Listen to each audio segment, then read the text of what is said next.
স্বাগত আজকের বাংলাদেশে। আপনাদের সঙ্গে আছে আমি খালেদ মহিউদ্দিন। নারায়ণগঞ্জের 7 খুনের ঘটনায় র্যাবের কিছু কর্তা ব্যক্তির জড়িত থাকার অভিযোগের পর পুলিশের বনেদি বাহিনী নিয়ে বিপরীত অবস্থান নিয়েছে দেশের দুই প্রধান রাজনৈতিক জোট। বিএনপি থেকেই তাদের শাসনামলে প্রতিষ্ঠিত র্যাব বিলুপ্তির জোর দাবি উঠেছে। আর সরকারি দল আওয়ামী লীগ জঙ্গি দমনে সফল হাতিয়ার বলে র্যাবে দেখছে জননিরাপত্তার শেষ ভরসা। এসব নিয়ে আজকের আলোচনা র্যাব ও রাজনীতি। কথা বলতে স্টুডিওতে আছেন সমাজতাত্ত্বিক ডক্টর সলিমুল্লাহ খান এবং গবেষক, লেখক ও সাংবাদিক আফসান চৌধুরী। স্বাগত আপনাদের। ডক্টর সলিমুল্লাহ খান, আপনি নিশ্চয়ই জানেন যে হাইকোর্ট থেকে একটি ইন্টারেস্টিং অর্ডার দেওয়া হয়েছে যে র্যাবের 3 জনকে গ্রেপ্তার করার নির্দেশ দেওয়া হয়েছে। তারা 3 জন এখনো গ্রেপ্তার হননি। কিছুক্ষণ আগে স্বরাষ্ট্র প্রতিমন্ত্রী আমাদের সাথে কথা বলেছেন। তিনি বলেছেন যে আগামীকালের মধ্যেই হয়তো এটি হতে পারে। হাইকোর্টের এই নির্দেশ আমরা কিছুক্ষণের মধ্যে হয়তো এটি দেখতেও পারবো। তো হাইকোর্টের এই নির্দেশ দেওয়া এবং পরবর্তীতে গ্রেপ্তার হওয়া না হওয়া সম্পর্কে আপনার পর্যবেক্ষণ, বিশ্লেষণ। হাইকোর্টের নির্দেশটা ঠিক নির্দেশ কিনা বলা মুশকিল। এটা হচ্ছে এক ধরনের ব্যাখ্যা। অর্থাৎ ধরেন 5ই মের আগে হাইকোর্টের একটি বেঞ্চ থেকে এই বিষয়টার একটা নির্দেশ এসেছিল। তো সেইখানে র্যাবের জড়িত থাকা বিষয়ে হয়তো প্রত্যক্ষ বা পরোক্ষ প্রমাণ ছিল না। সেই জন্য পরবর্তী যে অবজারভেশন বা মন্তব্য, তাতে বলা হয়েছে যে তাদের এখন তো গ্রেপ্তার করার প্রাইমা ফেসি কজ যেটা বলে সেটা হয়েছে। অর্থাৎ তাদের বিরুদ্ধে যদিও বা এফআইআর নাও থাকে, অর্থাৎ অভিযোগ সরাসরি তাদের বিরুদ্ধে নাও হয়, এখন যে কারণে আমার যতটুকু মনে আছে যে কারণে তাদেরকে তাদের সার্ভিস থেকে আমার মনে হয় অবসর দেওয়া হয়েছে, অকালীন বলুন বাধ্যতামূলক বলুন, সেইটা নিশ্চয়ই কোনো প্রাথমিক তথ্য প্রমাণ আছে। সেটার ভিত্তিতে হাইকোর্ট বলছে এখন তাদের গ্রেপ্তারে কোনো বাধা নেই। এটা ব্যাখ্যা। অর্থাৎ তাদেরকে এমনকি 54 ধারার উল্লেখ করা হয়েছে যে 54 ধারায় সন্দেহবশত নানা কারণে গ্রেপ্তার করা যায়। 54 ধারার মধ্যে ক ক্রমে 9টা উপধারা আছে কি কি কারণে কাউকে গ্রেপ্তার করা যায়। সুতরাং আমি বলবো এটা হাইকোর্টের অভিমত পর্যবেক্ষণ। অর্থাৎ যে বেঞ্চ তাদের এই মামলা প্রথমে ডিল করেছিলেন তাদের জন্য এটা অবজারভেশন, অর্থাৎ করা যেতে পারে। এখন সমস্যা হচ্ছে দেশ শাসন করছে কে। আমরা ব্রিটিশ আমলে শুনেছিলাম 1885-তে যখন কংগ্রেস তৈরি হলো, 1947 পর্যন্ত ভারতীয় রাজনীতিতে একটি বড় শব্দ ছিল, সেটা হচ্ছে স্বরাজ।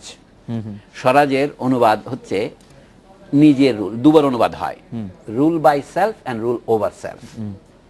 অর্থাৎ নিজেকে নিজে শাসন করবো অথবা আমাকে অপরের শাসন করবে। আমি একই সাথে সাবজেক্ট এবং একই সাথে অবজেক্ট। এটা ইংরেজি গ্রামারে এক ধরনের ক্রিয়া আছে, এগুলিকে বলে এরগোডিক ভাগ। যেমন আমরা বলি কি জানলাটা নিজে নিজে খুলে গেল, বাংলা এরকম বলে অস্বাভাবিক শোনায়, ইংরেজিতে বলে দি উইন্ডো ওপেন্স ইটসেলফ। অর্থাৎ যখন কেউ নিজে নিজেকে শাসন করে সেটা হচ্ছে এই ধরনের এরগোডিক। জানলা নিজে নিজে খুললো, যদি বা বাতাস খুলেছে, বাতাসটা আমরা দেখি না আর কি। তাই আমি বলবো যে আত্মশাসন কথাটা যদি হয়, এখন প্রশ্ন হচ্ছে রবীন্দ্রনাথের আত্মীয় শিল্পী অবনীন্দ্রনাথ ঠাকুর বলতেন যে আসল কথা হচ্ছে সেলফ কাকে বলে, স্ব মানে কি। তা আমি বলছি স্বশাসনের অর্থ যদি হয় আমাদের পুলিশ আমাদের নাগরিকদের গ্রেপ্তার করতে পারবে, অর্থাৎ আমাদের পুলিশ কার অধীনে, সরকার কার অধীনে। এখন মূল প্রশ্ন দাঁড়াচ্ছে দেশের সরকার চালাচ্ছে কে। যদি আপনার কোনো ব্যক্তিকে বা কোনো অপরাধীকে গ্রেপ্তার করার আগে আমাদের হাইকোর্টের কাছে নির্দেশ লাগে, তাহলে দেশের প্রশাসনকে হাইকোর্ট চালায়? আমরা তো যতদূর জানতাম দেশ চালায় আপনার যাকে বলে নির্বাহী বিভাগ। এখন নির্বাহী বিভাগের কোনো আদেশ যদি নাগরিকের মৌলিক অধিকার লঙ্ঘন করে, তখন হাইকোর্ট বিভাগ বা বিচার বিভাগ হস্তক্ষেপ করবে। কিন্তু এখন দেখা যাচ্ছে নির্বাহী বিভাগ কাউকে গ্রেপ্তার করছে না, অন্য নাগরিকের স্বার্থ ব্যাহত হচ্ছে, সেজন্য হাইকোর্ট বিভাগকে নির্দেশ দিতে হচ্ছে। ব্যাপারটা আমার কাছে কিছুটা যাকে বলে সুরিয়াল মনে হচ্ছে। আমরা একটু এই বিষয়ে স্বরাষ্ট্র প্রতিমন্ত্রী আমাদের সঙ্গে কথা বলেছেন যে নারায়ণগঞ্জে 7 খুনের ঘটনায় অভিযুক্ত সাবেক 3 র্যাব কর্মকর্তাকে আগামীকালের মধ্যে গ্রেফতার করা হতে পারে বলে তিনি আসলে মত প্রকাশ করেছেন। তবে তিনি পাশাপাশি এও জানিয়েছেন যে হাইকোর্টের নির্দেশের অনুলিপি সামরিক বাহিনী কাছে পাঠানোর পরই তারা গ্রেফতারের বিষয়টি নিয়ে কাজ করবে। আমরা একটু দেখে নেই যে স্বরাষ্ট্র প্রতিমন্ত্রী আসলে কি বলছেন। যা করার এই ডিফেন্সের ইশারাই করবে। এখন তারা যদি কালকে পরশু যেদিনই বলবে হ্যান্ড ওভার করবে কিংবা সারেন্ডার করবে কিংবা যা করার তাদের মাধ্যমে হবে। আমরা আশা করি মানে কাল পরশুর মধ্যে একটা কিছু পাবে, কালকেই পেয়ে যাবেন। আমি একটু আফসান ভাইয়ের কাছে ফিরে আসবো। যে আফসান ভাই, ডক্টর সলিমুল্লাহ খান যদিও বলছেন যে এটি অভিমত, কিন্তু আমরা কিন্তু হাইকোর্টেরটাকে নির্দেশ বলছি, হাইকোর্টও নির্দেশই বলছেন এরকম আমরা বুঝছি। তো হাইকোর্টের এই নির্দেশটার ক্ষেত্রে আপনার পর্যবেক্ষণ কি? যে বা ডক্টর সলিমুল্লাহ খান অবশ্য সরকার কে চালাচ্ছে সেই প্রসঙ্গ তুললেন, যে বা এডমিনের কাছে আমার কাছে যেটা মনে হচ্ছে যে বাংলাদেশ সরকার বস্তুতপক্ষে কার উপরে নিয়ন্ত্রণ রাখেন কিনা সে সম্পর্কে প্রশ্ন উঠে গেছে। এটা আগে ওঠেনি, গত কয়েক বছরে ওঠেনি। দ্বিতীয়ত যেটা হয়েছে যে মানুষ কিন্তু এটাকে নির্দেশ বলেই মনে করছে। কেন নির্দেশ বলে মনে করছে? যে সামরিক বা সেনাবাহিনীর লোককে সাধারণতই কেউ অ্যারেস্টার করে না, সেটা করতে হলে অন্য কাউকে লাগে। এই ক্ষেত্রে যেটা মনে হয়েছে যে যেহেতু তারা তাদের বিরুদ্ধে অভিযোগ করেছে টাকা খেয়ে খুন করেছে, মানুষ ভাবছে যে বাংলাদেশের যে এক্সিকিউটিভ তার সাহস নাই, তার ক্ষমতা নাই, তার ওই মাজার জোর নাই যে সেনাবাহিনীর লোকদেরকে অ্যারেস্ট করবে। তো সেই ক্ষেত্রে আমার মনে হয় হাইকোর্টের যা বক্তব্য, সেটা অভিমত হতে পারে, সেটা নির্দেশ হতে পারে, সেটাকে জনগণ সাধুবাদ জানাচ্ছে যে অন্তত কেউ বলতে পারছে যে র্যাবের এই লোকগুলোকে অ্যারেস্ট করা হোক। এবং এটা একই সাথে মানুষের মধ্যে এই ধারণাও জন্মেছে এবং প্রবল হচ্ছে, এবং প্রতিদিনই যেহেতু এই কথাটা আসছে, সেটা হচ্ছে যদি খুন করা, টাকা খেয়ে খুন করা কাজটা করে থাকে র্যাবের সেনাবাহিনীর সদস্য, তাহলে সেনাবাহিনীর চরিত্রটা কি দাঁড়াচ্ছে? সেটা খুবই জটিল একটা প্রশ্ন হয়ে দাঁড়িয়েছে। সেটা একটা বড় প্রশ্ন হয়ে থাকছে। আপনি আদেশ প্রসঙ্গে বলছিলেন ডক্টর সলিমুল্লাহ খান, ডক্টর কামাল হোসেন উনি এটিকে আদেশ হিসেবেই দেখছেন, এবং উনি আজকে বলছেন bdnews24.com-কে যে উচ্চ আদালতের আদেশ বাস্তবায়ন বাধ্যতামূলক। এই প্রসঙ্গে বলছেন তিনি এটাকে আদেশ বলে, যে তাদের আদেশ গ্রেফতার এটি করতেই হবে, এর অন্যথা করার কোনো সুযোগ আছে বলে আমি জানি না। আচ্ছা, ওনাদের আদেশের যে মূল লিপি সেটা আমি পড়িনি, আচ্ছা। বলতে হবে। আমি পত্রিকায় যে রিপোর্ট প্রকাশিত হয়েছে সেটার ভিত্তিতে বলছি। পত্রিকার রিপোর্টে মনে হচ্ছে যে ওনাদেরকে কেন গ্রেপ্তার করা হবে এটা একটা কারণ নির্দেশ করা দরকার। তো ওনারা বলছেন যে তাদের বিরুদ্ধে আগে কোনো স্পষ্ট প্রমাণ ছিল না, যেটাকে ইংরেজিতে প্রাইমা ফেসি বলে, প্রাথমিক প্রমাণ। সেটা যেহেতু এখন আছে, সুতরাং তাদের গ্রেপ্তার এখন কোনো বাধা নেই। এখন এটাকে আপনি নির্দেশ হিসেবেও নিতে পারেন। তারা পরিষ্কার রেফারেন্স করেছে 5 মের আগে অন্য দুজন বিচারপতির যে ডিভিশন বেঞ্চে এই বিষয়টা উত্থাপিত হয়েছিল, তারা তাদেরকেই বলেছে তারা এটা পারেন এখন। আর এখন অধ্যয়ন আমি পার্থক্য করছি কি জন্য বলি, পরে তারা বলছে যে তদন্ত কমিটি করার জন্য তারা রুল জারি করেছে যে এতদিনের মধ্যে এই বিষয়ে একটা কমিটি করতে হবে সরকারকে, এবং সেই জন্য কমিটিও করা হয়েছে, তারা গণশুনানি করছে। কিন্তু এই ক্ষেত্রে সরকার এইভাবে কোনো নির্দেশ দিয়েছে কিনা এতদিনের মধ্যে তাদের গ্রেপ্তার করা হোক, সেই জন্য আমি বলছি একটা জায়গা আছে, এখানে স্পেস আছে যেখানে এটা বিভিন্নভাবে ব্যাখ্যা করা যায়, কিন্তু এটা মৌলিক বিষয় নয়। কথা হচ্ছে অর্থাৎ পরিষ্কার আমরা বুঝতে পেরেছি, এটাকে যদি বলেন ইন্টেনশন বা ইচ্ছা, হাইকোর্টের ইচ্ছা যে তারা গ্রেপ্তার হোক। আমি বলছি এটা বাস্তবায়নের এজেন্সি হিসাবে। এখন একটা প্রশ্ন হচ্ছে, যেহেতু সেনাবাহিনীর এই কর্মচারীদের এখনই অবসর দেওয়া হয়েছে, এবং একটা প্রশ্ন উঠেছে তারা এলপিআর যাওয়ার সময় যে সুবিধা পায়, অর্থাৎ লিভ পেন্ডিং রিটায়ারমেন্ট, সেই ধরনের সুবিধা তারা এখন পাবে, ওখানে থাকবে। কাজে এইটা সরকারের, সোজা কথা যদি বলি, সেনাবাহিনীর উপর সরকারের নিয়ন্ত্রণ আছে কিনা, তারপর বলছে কি সেনাবাহিনীর সদস্যদের উপর সেনাবাহিনীর নিয়ন্ত্রণ আছে কিনা, এই দুটো প্রশ্ন এখানে আলাদা করে করা যেতে পারে। ডক্টর আফসান চৌধুরী, আমি আবার একটা অন্য প্রসঙ্গে আসি, র্যাব নিয়ে রাজনীতি। বিএনপি প্রধান থেকে বেগম খালেদা জিয়া থেকে শুরু করে দলটি সবাই এখন র্যাব বিলুপ্তির দাবি তুলছে। এই দাবির সাথে আপনি একমত কিনা? কারণ আমরা দেখেছি 2004 সালে বাহিনীটি প্রতিষ্ঠিত হওয়ার পর 2006 সালে র্যাবকে স্বাধীনতা পদক দিয়েছিল এই ক্ষমতায় থাকার সময়ে। এখন যে তারা জনশত্রু ঘোষণা করে তাদেরকে বিলুপ্তি চাইছে, সেটাকে আপনি কিভাবে দেখেন? আমি একটা অন্য ঘটনা দিয়ে বলি যে 94-95 যখন আন্দোলন চলছিল, আমি তখন বিবিসির সাংবাদিক। তো আমার মনে আছে প্রথম বিভিন্ন গণতান্ত্রিক ইত্যাদি কথা নিয়ে আন্দোলন চলছে, তারপরে একসময় দেখা গেল খাদ্য সংকটের আন্দোলন। তো আমি আওয়ামী লীগের নেতাকে জিজ্ঞেস করলাম যে আপনারা এটা থেকে সরে গিয়ে এটাই করলেন কেন? বলে যে বুঝেন না, একটা কিছু তো ধরতে হবে। তো বিএনপি যেটা করছে, বিএনপি যেহেতু এত বাজে খেলেছে এবং এখন মাঠ থেকে প্রায় বিলুপ্ত, বিএনপি যে কোনো কিছু ধরবে। এখন চালের দাম হোক, র্যাবের খুন হোক, যারা 2000 সালে যখন এটা তৈরি করেছিল, বিএনপির আপনার মনে আছে কিনা আমি জানি না, যে সাধারণ মানুষ প্রতিবাদ করেছিল, এবং তখন প্রেস ক্লাবের একটা অনুষ্ঠানে গিয়ে বিএনপির লোক, র্যাবের লোকরা গিয়ে সাধারণদের একটা মিটিং পর্যন্ত ভেঙে দিয়েছিল। অতএব বিএনপির নৈতিকভাবে তাদের কোনো কারণ নাই এটা পক্ষে বা বিপক্ষে বলা যায়। আমি বলতে যে কেউ পারে, আমি মনে করি না তাদের সেই নৈতিক অধিকারটা আছে। খুবই ইন্টারেস্টিং একটি ফাইন্ডিংস আমরা দেখতে পাচ্ছি যে আমাদের গবেষক দল দেখছে যে র্যাবের যে মনোগ্রাম, সেই মনোগ্রামের স্মৃতিসৌধের প্রতিকৃতির দুই পাশে ধানের শীষ আছে, বাংলাদেশের কৃষি প্রধান বাংলাদেশের ঐতিহ্যের প্রতিছবি এবং সুখী সমৃদ্ধ বাংলাদেশের প্রতীক হিসাবে। তো যেমন পুলিশের মনোগ্রামে ইদানিং নৌকা আছে, যে নৌকা ছিল না মাঝখানে, সেটা আছে।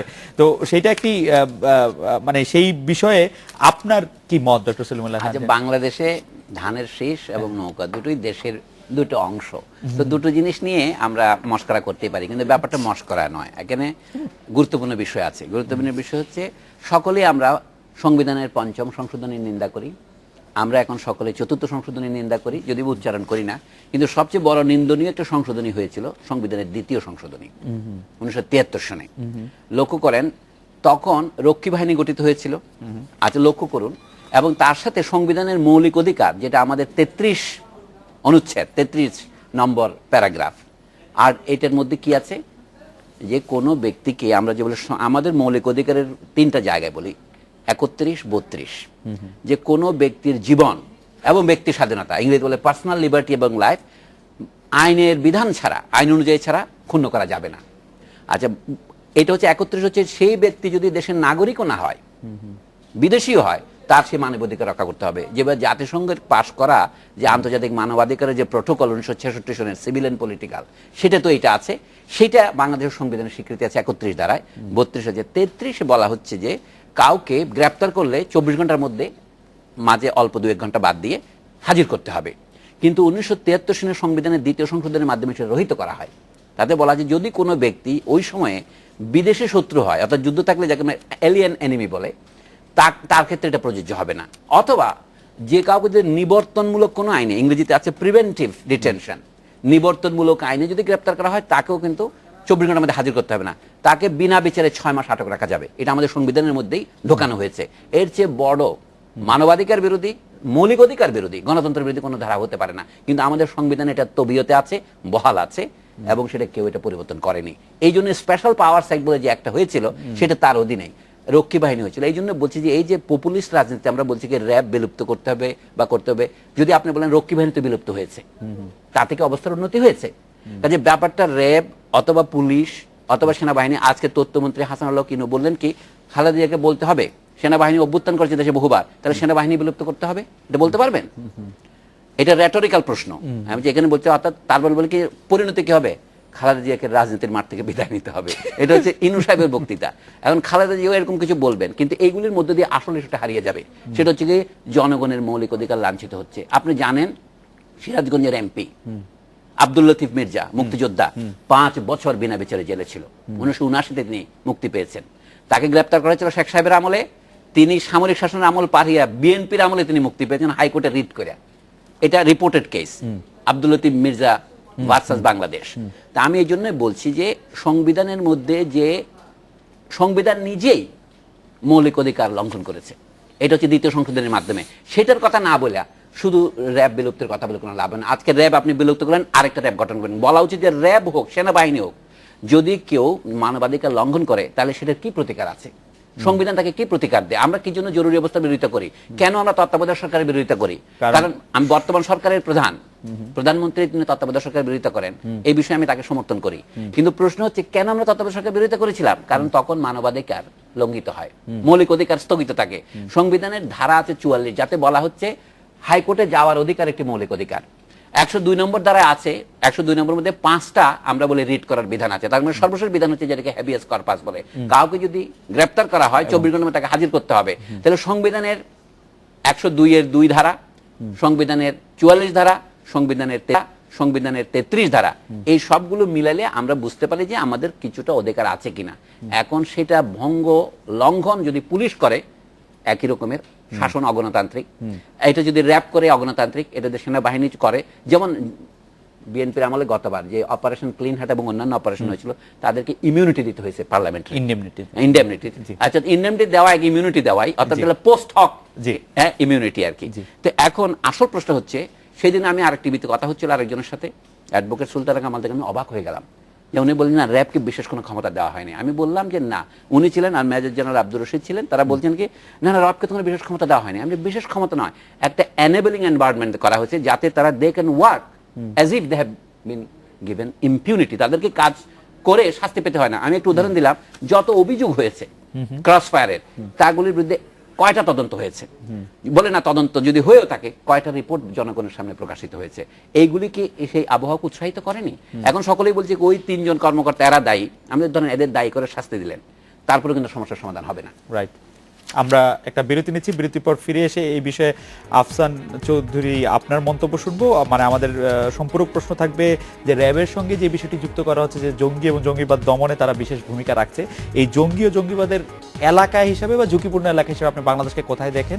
এটা দমন করার জন্য র্যাবই বা কি ভূমিকা আসলে পালন করে বা করবে না? আমরা এটা বিরতি নিয়ে ফিরছি আপনার কাছে।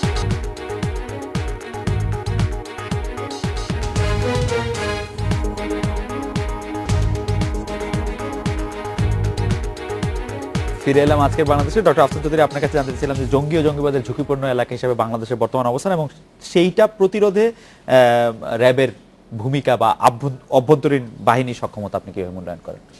আমার মনে হয় আপনি যদি 72 থেকে দেখেন, স্বাধীনতার পর থেকে সবসময় এই দেশে জঙ্গিবাদ রয়েছে এবং জঙ্গিবাদের এই অজুহাত দেখিয়ে বাংলাদেশ সরকার বিভিন্নভাবে সাধারণ মানুষকে নিপীড়িত নির্যাতন করেছে, বিশেষ করে এমনকি আইনের মাধ্যমেও করেছে। রক্ষী বাহিনী যখন সৃষ্টি হয়েছিল, আপনি যদি বিশেষ করে জেনারেল ওভানের আত্মজীবনীটা পড়েন তাহলে আপনি দেখবেন যে সেখানেও বলা হচ্ছে যে দেশের শত্রু বাংলাদেশে ছেয়ে গেছে, এদেরকে রক্ষা করতে হবে টেররিস্টদের বিরুদ্ধে। ওই ধারাতে টেররিজম রক্ষী বন্ধ হয়ে গেল কারণ 75-এর পরিবর্তনের পরে তাদের সঙ্গে রাজনৈতিক যে সম্পর্ক ছিল। র্যাবটা 2000 সালে যখন হয়েছে, এর মাঝামাঝি যে অবস্থা ছিল তখনও সন্ত্রাসবাদের বিরুদ্ধে আন্দোলন হয়েছে। র্যাবের কি দরকার ছিল তার প্রমাণ এখনো কেউ বলতে পারবে না, বলতেও পারছে না। বিষয়টা যেটা হয়েছে যে আমাদের দেশে যেহেতু আইনের শাসন নাই, তো আমাদের যে কোনো ভাবেই হোক দরকার যখন হয় রক্ষী, যখন হয় র্যাব, আমাদেরকে ব্যবহার করছি নির্যাতন করার জন্য। কারণ আমরা মূলত একটা সংবিধান পেয়েছি বা সংবিধান আমাদের রয়েছে যেখানে মানবাধিকার স্বীকার করা হয় না, যেখানে মৌলিক অধিকারটা এটা এটা ওখানে আছে। আমি সারাদিন গত কয়েকদিন ধরে মানবাধিকার মৌলিক অধিকার তফাৎ পার্থক্য সাংবাদিকদেরকে পড়াচ্ছি, সেজন্য আরো বেশি করে মনে হচ্ছে। আমার মনে হয় না এখানে যে সরকার আসে তারা জনগণের সঙ্গে কোনো সম্পর্ক রাখার জন্য আসে। র্যাবের ক্ষেত্রে সংকটটা হচ্ছে যে র্যাবে এরা সেনাবাহিনীর লোক এবং এরা সেনাবাহিনী বিভিন্ন অপরাধে জড়িয়ে পড়েছে। যদি গতকালের রিপোর্টটা ঠিক হয়ে থাকলে 2000 মানুষের ইনভেস্টিগেশন বা তাদের বিরুদ্ধে শাস্তিমূলক 2000 র্যাব সদস্যের বিরুদ্ধে শাস্তিমূলক তা দেশের, এবং এরা মূল প্রধানত সেনাবাহিনীর লোক। তো আমরা যেটা করেছি সেটা হলো যে সেনাবাহিনীর দায়িত্ব তো আর চোর ধরা না, সেনাবাহিনীর দায়িত্ব হচ্ছে সার্বভৌমত্ব রক্ষা করা। সার্বভৌমত্ব রক্ষা করার যাদের দায়িত্ব তারা যদি চুরি ডাকাতের সঙ্গে জড়িয়ে পড়ে তাহলে আমাদেরকে বলতে হবে যে সার্বভৌমত্ব রক্ষার যে বাহিনী সেই বাহিনী প্রশ্নবিদ্ধ হয়ে গেছে। এইটা করে এটা রক্ষী বাহিনীর দায়িত্ব ছিল না সার্বভৌমত্ব রক্ষা করা, তখন সেনাবাহিনী ছিল। এটা সেনাবাহিনীর উপরে অবস্থান ছিল না পাশে ছিল সেটা অন্য কথা, কিন্তু যারা র্যাবের সদস্য তারা সরাসরি সেনাবাহিনীর সদস্য। এই যে সংকটটা সৃষ্টি হয়েছে, এই সংকটটা কিন্তু অনেক গভীর এবং এটা র্যাব সৃষ্টি হওয়ার পর থেকে হয়েছে। তাহলে বুঝতে হবে যে আমাদের দেশের যেসব ব্যবস্থার উপরে এই রাষ্ট্রটা দাঁড়িয়ে আছে, ইনক্লুডিং এই আমাদের সার্বভৌমত্ব রক্ষা করার বিষয়টা, সেটাই প্রশ্নবিদ্ধ হয়ে গেছে, সেটাই কলুষিত হয়ে গেছে। ওই সংকটটা 7 জন হত্যাকাণ্ড একটা ভয়াবহ জিনিস। বাংলাদেশের মানুষ আজকে আমার কাছে মনে হচ্ছে যে এত ভীত কোনো সময় ছিল না, কিন্তু তারপরও সংকটটা আমাদের হয়ে গেছে যে আমরা তাহলে শেষ পর্যন্ত গিয়ে কার উপরে নির্ভর করব? আমরা তাদের উপরে নির্ভর করব যাদের বিরুদ্ধে চুরি ডাকাতি টাকা নিয়ে খুন করার অভিযোগ এসছে। এই প্রশ্নটা এই সরকারকে কিন্তু দায়িত্ব বহন করতেই হবে এবং বিএনপি যে শুরু করেছিল তাকে দায়িত্ব বহন করতে হবে। এবং আমি সবসময় যেটা বলি, বিচার যদিও হবে না, আমাদের বলা উচিত যে যারা এটা শুরু করেছিল তাদের সামনে এনে জিজ্ঞেস করা উচিত, আপনারা জানতেন না এটা হবে? এখন যারা চালাচ্ছে তাদেরকে জিজ্ঞেস করেছে, আপনারা জানেন না এটা হচ্ছে?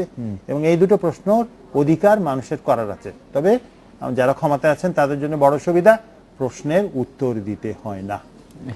ডক্টর সলিমুল্লাহ খানকে এই সম্পর্কে কিছু যোগ করবেন যে জঙ্গি ও জঙ্গিবাদের ঝুঁকিপূর্ণ এলাকা হিসাবে আপনি বাংলাদেশকে কিভাবে বিশ্লেষণ করেন এই সময়ের বিবেচনা? এটা তো বলা আমি হচ্ছে। একটু বলতে চাই আফসার ভাই, আপনার নিশ্চয়ই মনে আছে যে এখন কিন্তু মানে আমরা কিন্তু সিনেমা হলে বোমা ফুটতে দেখেছি, কোন একটা জায়গায় কোন একটা জমায়েত হলে, এখন এটা থেকে আমরা গত 5-6 বছর মনে হয় কম আছে। আর কি তুলনামূলকভাবে।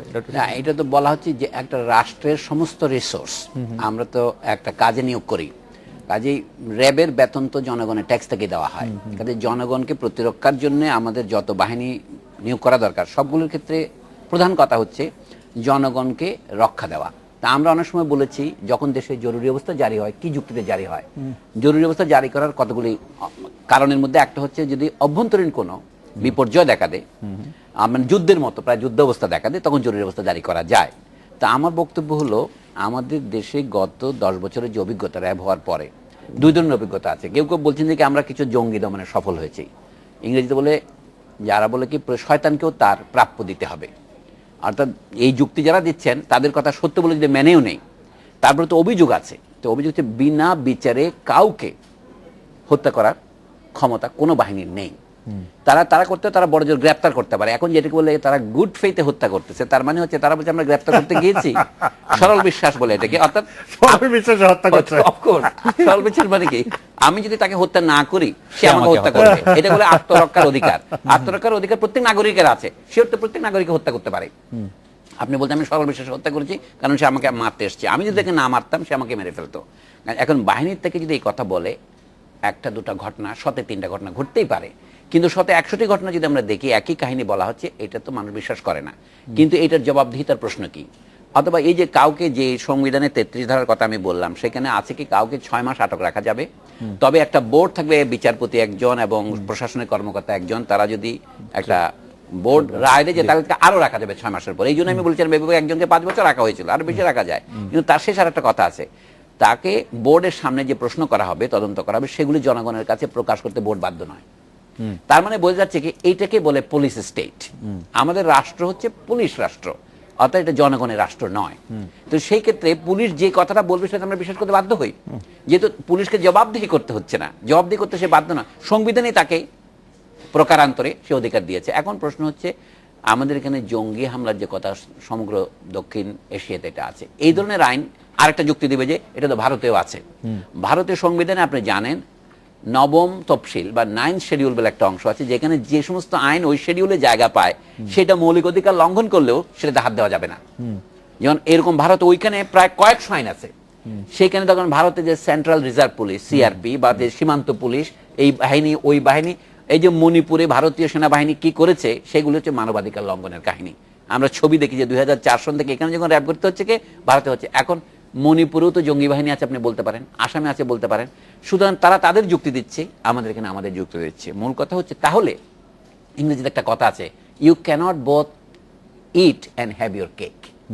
আপনার রুটিটা আপনি হয় পকেটে রাখবেন না হয় খাবেন, একসাথে দুইটা তো করতে পারেন না। আপনি দেশকে গণতান্ত্রিকও বলবেন, আবার একই সাথে আপনি এই ধরনের বিশেষ বিধিও রাখবেন, স্পেশাল পাওয়ার সেক্টর মতো, অথবা ভারতের 9 শিডিউলে রাখা। ভারতের 9 শিডিউলে কতগুলি ভালো আইন আছে, যেমন জমি অধিগ্রহণের জন্য এগুলো করেছে, কিন্তু সেখানে এগুলিও ঢুকিয়ে দিয়েছে, অর্থাৎ নিবর্তনমূলক আইন। কেউ যদি বলে কি আমেরিকা তো গুয়ান্তানামে বেতে করে, তাদের মানে কি আমেরিকা যদি টর্চার করে তা আমরা কি টর্চার করবো? আশ্চর্য ব্যাপার। এইটা বলছেন আমাদের বন্ধুরা অনেকে বলতেছেন যে আমেরিকায় আছে এটা, ভারতে আছে, পৃথিবীর সব দেশে তো নিবর্তনমূলক। তাহলে সত্য কথা বলতে হয় এই সমস্ত দেশে গণতান্ত্রিক শাসন নেই। কিন্তু আমরা একটা মিথ শুনেছি যে আমেরিকা গণতান্ত্রিক দেশ। আমেরিকা গণতান্ত্রিক দেশ কিনা, নাকি আমেরিকা মুষ্টিতান্ত্রিক দেশ? আমেরিকাতে একটা অলিগার্কি। আমি গ্রিক বিজ্ঞান অনুসারে বলছি, অ্যারিস্টটলরা যাকে অলিগার্কি বলতেন, মুষ্টিমেয় শাসন, আমেরিকাও তাই। আমাকে দুঃখের সাথে বলতে হচ্ছে বাংলাদেশও তাই। বাংলাদেশ গণতান্ত্রিক দেশ সত্যি? আপনার সেই এই তত্ত্বে গণতান্ত্রিক দেশ কোনটি পৃথিবীতে? ধরেন পৃথিবীতে একটিও নাই, তাহলে আমাকে তাই বলে কি আমি গালে হাত দিয়ে বসে থাকবো? মানে আছে কিনা তুলনার জন্য আমি হচ্ছে বাংলাদেশে যে পরিমাণ গণতান্ত্রিক অধিকার লঙ্ঘিত হয়, সমান লঙ্ঘিত হয় না এমন অনেক দেশ আছে। সেই সমস্ত দেশে যেমন ধরেন স্ক্যান্ডিনেভিয়ার দেশগুলিতে আমাদের মতো লঙ্ঘিত হয় না, কারণ হয়তো তাদের প্রয়োজন ফুরিয়ে গেছে। কিন্তু আসল ঘটনাতে আমরা কেউ যাচ্ছি না। এই যে ঘটনাটা আমরা দেখছি, আফসান ভাই সঠিকভাবে বলেছেন, এই যে র্যাবকে ভাড়া করে প্রাইভেট বাহিনী হিসেবে ব্যবহার করা হচ্ছে, অথবা উনি ওনার ভাষা যদি বলি মানে টাকার বিনিময়ে খুন করছে, এইটা তো হচ্ছে সেই সেনাবাহিনী এবং র্যাব বাহিনীরও শৃঙ্খলা লঙ্ঘন করছে। এখন বর্তমান সরকারের প্রতিনিধিরা বলছেন যারা সেনাবাহিনীর বা পুলিশ বাহিনীর শৃঙ্খলা লঙ্ঘন করে তাদের আমরা বিচার করব। আমাদের বক্তব্য হচ্ছে বাহিনীর মধ্যে এটা লঙ্ঘন করার আবহাওয়া যে উৎসাহিত করা হয় সেটা বন্ধ করতে হবে। কাজে বিষয়টা র্যাব বিলুপ্তি নয়, র্যাব বিষয়টা সেনাবাহিনী বিলুপ্তির নয়, সেটা রং ফর্মুলেশন। বেগম জিয়া যেটা বলছেন সেটা হচ্ছে বেগম জিয়ার আমি বলবো আত্মসমালোচনা। আজ বেগম জিয়া বলছেন জনগণের জানমাল রক্ষার জন্য আমরা র্যাব গঠন করেছিলাম, আজকে তারা জনগণের জানমাল রক্ষা করতে তো ব্যর্থ হচ্ছেই, বরঞ্চ তারাই জনগণের জানমালের বিরুদ্ধে তারা একটা শক্তি বা হুমকি হয়ে দাঁড়িয়েছে, সুতরাং তাদের বিলুপ্ত করা দরকার। কিন্তু এটা সমাধান হলো? বেগম জিয়ার কি মাথা ঠিক আছে? মাথা ঠিক তার বলা উচিত এগুলো আমরা বিচার করব এবং এই ধরনের বাহিনী গঠনের প্রয়োজনীয়তা যা ছিল সেটা আমরা দূর করব। সেটা না বলে যদি এই বাহিনী বিলুপ্ত করলে চলবে না। আমি তাহলে কি করতে হবে? সকল বাহিনীকে আইনের অধীনে নিয়ে আসতে হবে, এই কথাটা বললেই তো হয়। অর্থাৎ আইন বহির্ভূত ক্ষমতা প্রয়োগের ক্ষমতা কাউকে দেওয়া হবে না, সেটা হত্যার জন্য না অন্য কোনো কার্যক্রমের জন্য। আপনি অন্য দেশের কথা যে বলছেন, আমি সেই জন্য বলি এই ধরনের ক্ষমতা যে মনে করেন আপনি গুয়াতেমালায় এই গত বছর এরকম জেনারেল যিনি ছিলেন, যিনি এই ম্যাসাকার বা জেনোসাইড বা গণহত্যার জন্য দায়ী, তার শাস্তি হয়েছে যাবজ্জীবন কারাদণ্ড, মানে 84 বছর কারাদণ্ড হয়েছে বা 80 বছর কারাদণ্ড হয়েছে, অনেকটা প্রতীকী শাস্তি। কিন্তু এই বছর সেখানে তাকে আবার মুক্ত করে দেওয়ার ষড়যন্ত্র চলছে। আমরা গুয়াতেমালার হত্যাকাণ্ডের কথা জানি 70 দশকের শেষ থেকে এবং 80 দশকের শুরুতে। গুয়াতেমালার বিখ্যাত কবি ছিলেন অটো রেনে কাস্তিও, যিনি বলেছিলেন মানে সেদিন আমার দেশের বুদ্ধিজীবীরা, কবিতাটার নাম, যদি আমার দেশের জনগণ সেদিন কিয়ামতের দিন যখন বুদ্ধিজীবীদের জিজ্ঞেস করবে, যখন ওরা সেনাবাহিনী র্যাব পুলিশ হত্যা করছিল তখন আপনারা কি করছিলেন, তখন বুদ্ধিজীবীদের জবাব দেওয়ার কোনো উত্তর থাকবে না। আমরা আরো এই প্রসঙ্গে আরো একটু উত্তর খুঁজবো, যে একটি কথা প্রায় চলে আসছে ডক্টর আফসার চৌধুরী, আপনারা নিশ্চয়ই খেয়াল করবেন যে র্যাবের উপরে নিয়ন্ত্রণ বা র্যাবকে নিয়ন্ত্রণ বা আইনের শাসন প্রতিষ্ঠায় এই সরকারের হাত একটু শিথিল হয়েছে বলে কেউ কেউ মনে করছেন, কারণ একটি সর্বজন গ্রাহ্য নির্বাচনের মধ্য দিয়ে এই সরকার ক্ষমতা আসেনি। এইটি আপনি সঠিক মনে করেন কিনা? আমরা একটা বিরতি নিয়ে ফিরে এসে আপনার সাথে এই বিষয়ে কথা বলবো।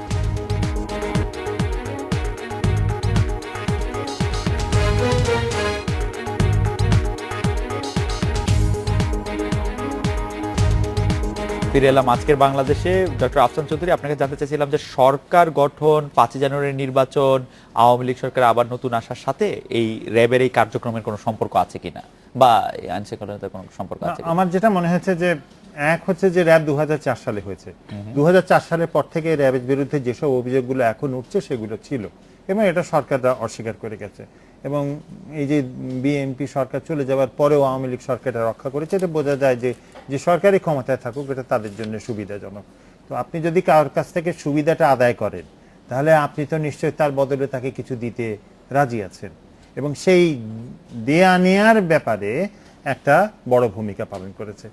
আর এই আমাদের যে সরকারি নির্বাচন, আমাদের যে নির্বাচনটা 5 জানুয়ারি নির্বাচন হয়েছে, এই নির্বাচনটা মানুষের মধ্যে নির্বাচন হিসেবে আর কারো স্মৃতিতে নাই, এটা ক্ষমতায় আসার একটা প্রক্রিয়া হিসেবে রয়েছে। সেই কারণে যে তাদের আত্মবিশ্বাসের অভাব হচ্ছে তা না, যেটা হয়েছে যে কোনো রাষ্ট্রবিজ্ঞানের মানুষ বলবে যে যদি বিরোধী দল না থাকে, সেটা বিএনপির মতো বিরোধী দল যদি থাকে, এটা তো আর এখন আর সংসদে নাই, তখন তো আমি সর্বময় এই ভাবনাটা তো আসতে বাধ্য।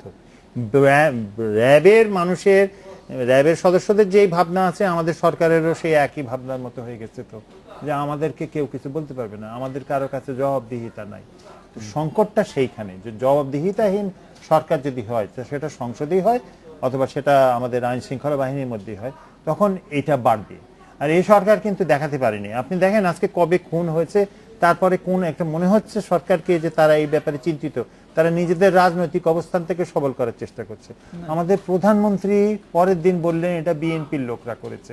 আমার মনে হয় এইটা খুব সংকটময় একটা উচ্চারণ, কারণ তিনি তো অপেক্ষা করা উচিত ছিল না তার যা ইনভেস্টিগেশন হচ্ছে দেখা যাবে, উনি বলে বসলেন এটা বিএনপি বলে বসলেন এটা নিশ্চয়ই আওয়ামী লীগের লোক করেছে।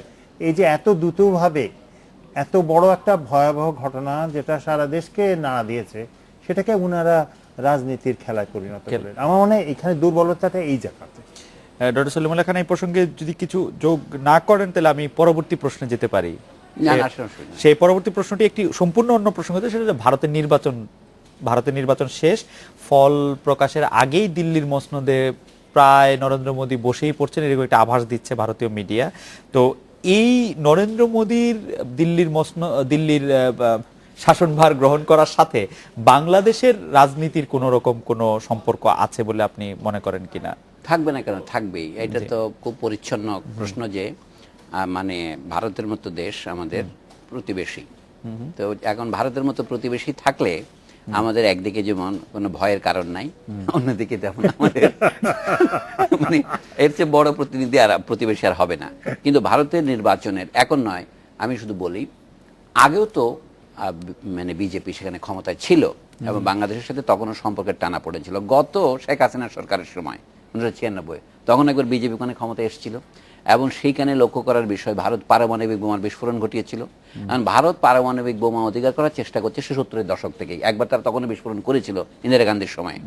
তো এখন একটা ইন্টারেস্টিং ঘটনা হচ্ছে কি, পরমাণু বোমা বিস্ফোরণের জন্য তারা এমন একটা দিন বেছে নিয়েছিল যেটা ছিল গৌতম বুদ্ধের জন্মদিন, এবং এটা সারা পৃথিবীতে প্রতিক্রিয়া তৈরি করেছে এই জন্য যে ভারতের যে শান্তিবাদী ঐতিহ্য সেটাকে মুছে দেওয়ার একটা সচেতন চেষ্টা যে আমরা বুদ্ধের পথে নেই, আমরা ভিন্ন পথ নিলাম, আমরা বৃহৎ শক্তি হলাম, এটা হয়েছে। কিন্তু তারপরেও বিজেপি যে প্রতিশ্রুতিগুলো দিয়েছিল তখন অনেকগুলো তারা বাস্তবায়ন করতে পারেনি। আমি একটা উদাহরণ দিচ্ছি, ভারতের সংবিধানে একটা ধারা আছে 370 ধারা বলে, এটা হচ্ছে জম্মু এবং কাশ্মীরের বিশেষ স্ট্যাটাস।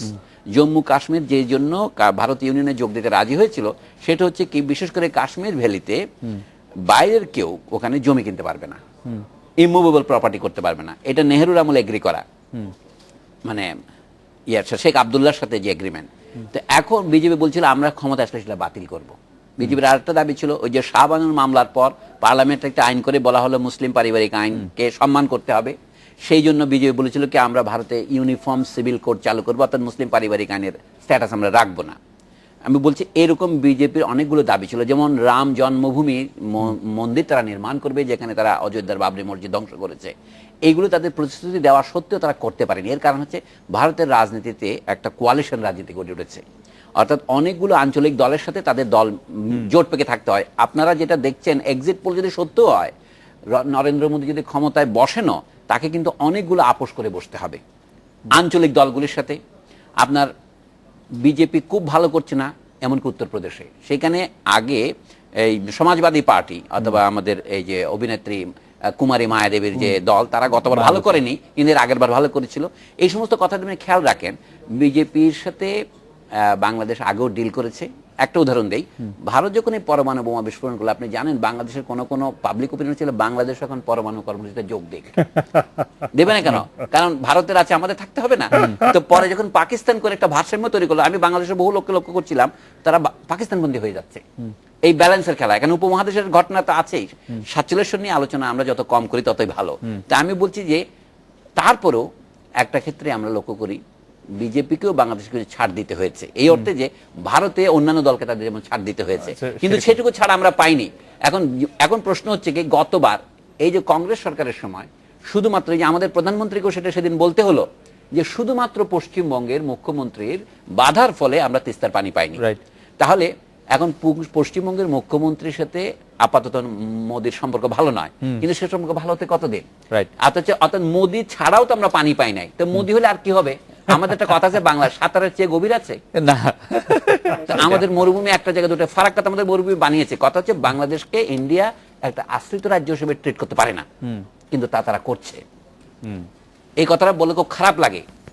আমি এই জন্য বলছি, মার্কিন যুক্তরাষ্ট্র সম্পর্কে একটা বিখ্যাত উক্তি ছিল মেক্সিকোর প্রেসিডেন্ট 1910 সনের দিকে উনি বলেছিলেন, পরফিরিও দিয়াস তার নাম, বলছিলেন কি, বলে so close to United States and so far from god.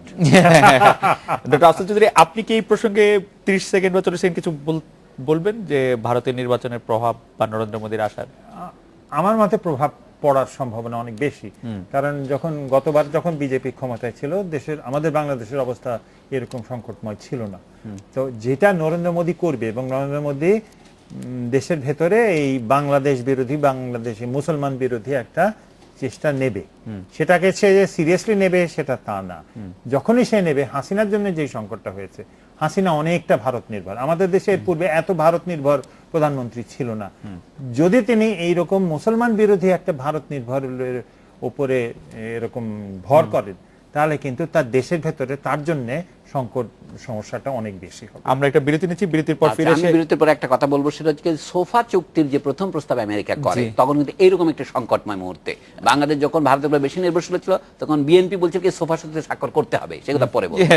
আমরা একটা বিরতি নিয়ে ফিরি। আমরা বিরতির পরে যে বিষয়টি জানতে চাইবো যে 5 জানুয়ারি নির্বাচনের আগে বিএনপি যেমন জোটের যেমন মাঠের আন্দোলন ছিল, নির্বাচনের পরে আমরা দেখেছি তিস্তার সংকট নিরসনে তারা একটা লং মার্চ করেছে, আবার নারায়ণগঞ্জের 7 খুনের প্রসঙ্গেও তারা জনগণের সাথে চাইছে। এতে করে তারা মানে রাজনীতিতে কতটা লাভবান হচ্ছে সেই বিষয়টিও আপনি একটু বলেন। আমরা একটা বিরতি নিয়ে ফিরছি।